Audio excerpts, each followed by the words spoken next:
سلام سلام كما تكونوا أملا كورن عالم تركو تخاتلتنا أبزلهم سلامكم يا بزحي أنا قلنا لو مدن ماستيك بحدش فيديو مسينا لنا يفلتيو أبزنا أبزح لف أبزنا تيك توك أورد بزنا ورا إيفنت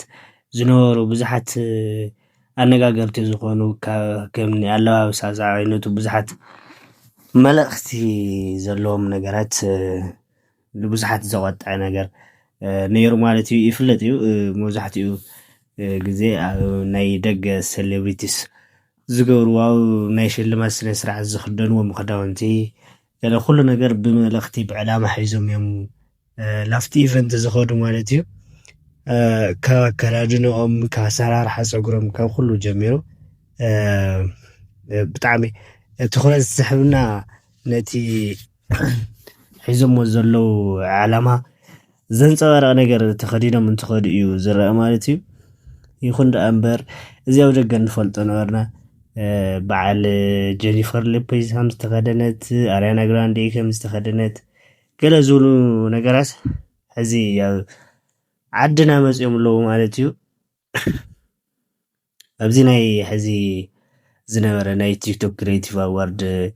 ناي زعمت أو زي إيفنت زي بزحت مالت زي تلومدو نجارات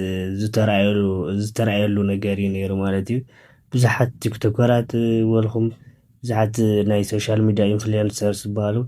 بزعازي كريتهم كبرتنا نغفيتا كسمعوا يرايلو مالتيو እንደዚህ አይነት ትውልድ ለማፍራት ነው ሂጃብ የከለከላችሁት በጣም ነው የሚገርመው እነዚህ እንግዲህ ቲክታክ ክሬቲቭ አዋርድ ላይ ትላንት የተገኙ ምርጥ አውትፊቶች ነበሩ ሰይጣናዊ ወይ ደግሞ ግብረ ሰዶማዊ መልእክትን እያስተላለፉ ወይ ደግሞ እያካሄዱ የነበሩ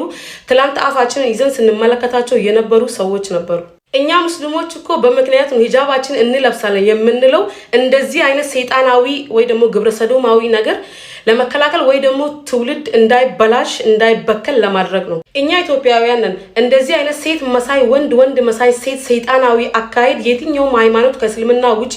እንደማይደግፍ በጣም እርግጠኛ ነኝ 100% ማለት ነው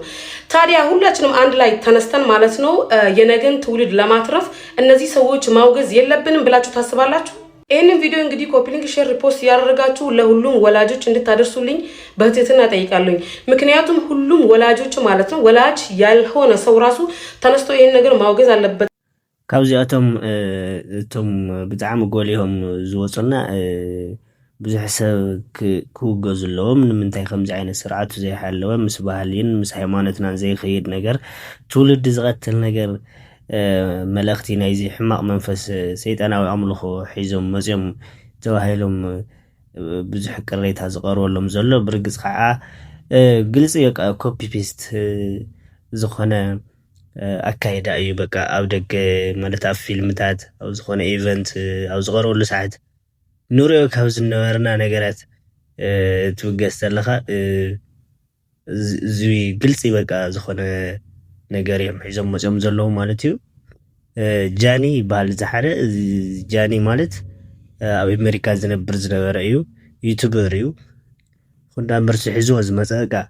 قلسي وكا نقول صدومنا نزي سيتنا وعمل خوزي عدم كادادنا تخدينو موسيو مالتيو زي خاقو تعرف إيفانا أنت إيفانا كن منو أنت بسلام نوغن አይ ምን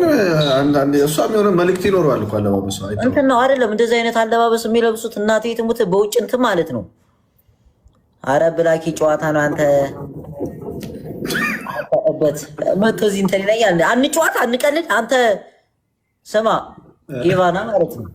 እሺ እናቴ ትሙት ይሄ እኮ ውጭ ሀገር ምናምን እንትን የኢሉሚናንቶቹ አለባበስ እኮ ነው አይ አንዳንዴ ታውቃለህ እናቴ ወደኛ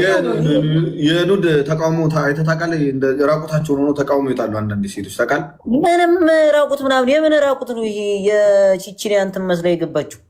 አረ መልእክት ይኖረዋል ራሱ የሆነ መልእክት የኢሉሚናንቲ መልእክት ነው ምንም ሌላ የለውም እኔማ ቆውዛ እንትን ላይ ምናምን እንደዛ ሰላም ኢቫን እንዴት ነሽ ደህና ነኝ አለሽ አለን እንዴት አየሽው ቲክቶክ ክሬት አዋርድ እንደዚህ ነው ያየሁት ያለሁት በአይኔ እሺ አለባበስሽ ስንት አወጣ የዛሬው ፊቴ ያው ኢን ሚሊየንስ ነው ለጊዜ እንደዚህ መጥራት ይከብዳል ግን ልናገር ነገራችሁ 3 ሚሊዮን ብር 3 ሚሊዮን ያ ያስደነግጣል በጣም ቲክቶከር ባትሆኝሽ ምን ትሆኚ ነው? ቲክቶከር ባልሆን ያው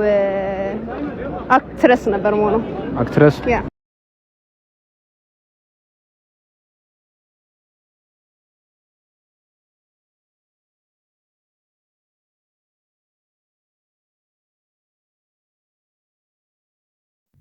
ካብቶም ብዙሓት እቶም ሕዳት ከምቲ ዝረኣኹሞ ማለት እዩ ብዙሓት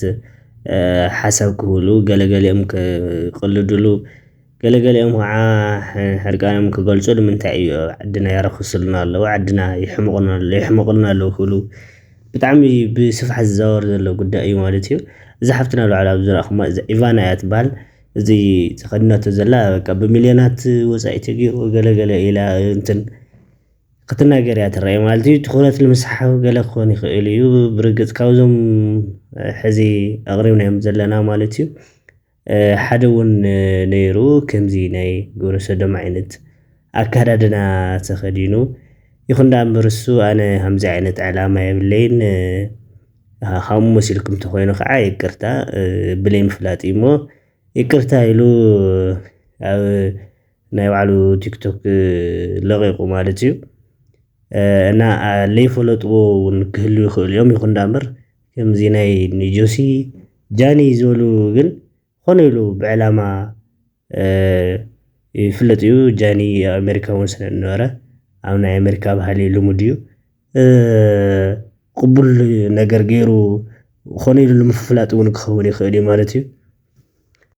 ይፍለጥ እዩ እዚ ዓብዪ መድረኽ እዩ ቀሊል ነገር ኣይኮነ ብሃምዚ ሰብ ከዓ ኣብ ሃምዚ ትኩረቱ ኣብ ሃምዚኦም ዓይነት ነገራት ስለ ዝሰሓብ ኮነ ተባሂሉ ብዞም ኢንፍሉዌንስ ዝገብሩ ዓይነት ሰባት ከም ፋሽን ገለ እናተባህለ ንኽስፋሕፋሕ ዝብል ዕላማ ዘለዎም እዮም ማለት እዩ ቀሊል ኣይኮነን ናይ ኢሉሚናቲ ኤልጂቢቲኪዩ ናይዚኦም ዕላማ ፍሉጥ እዩ ብዞም በቃ ሶሻል ሚድያ ኢንፍሉዌንሰርስ ዝበሃሉ ናይ ሕብረተሰብ ክሰርፅ ተቐባልነት ክረኽቡ ምግባር እዩ ማለት እዩ ኣብ ኣሜሪካ ያው ነፃነት ረኺቦም ብዙሕ ነገር ይገብሩ እዮም ይፍለጥ እዩ ኣብ ዓድና እውን ንኽስፋሕፋሕ ዓለም ብዓለም ንኽስፋሕፋሕ እዚ ነገር እዚ ይሰርሕሉ ምህላዎም እዩ ዝርኤካ ማለት እዩ እና ቱ ክውገዝ ኣለዎም ገለ ዝብል ተቃውሞ ዝቐርብ ዘሎ ክድገፍ እዩ ዘሎ ዝብል ሓሳብ ዘለና ምክንያቱ እዚ ጉዳይ እዚ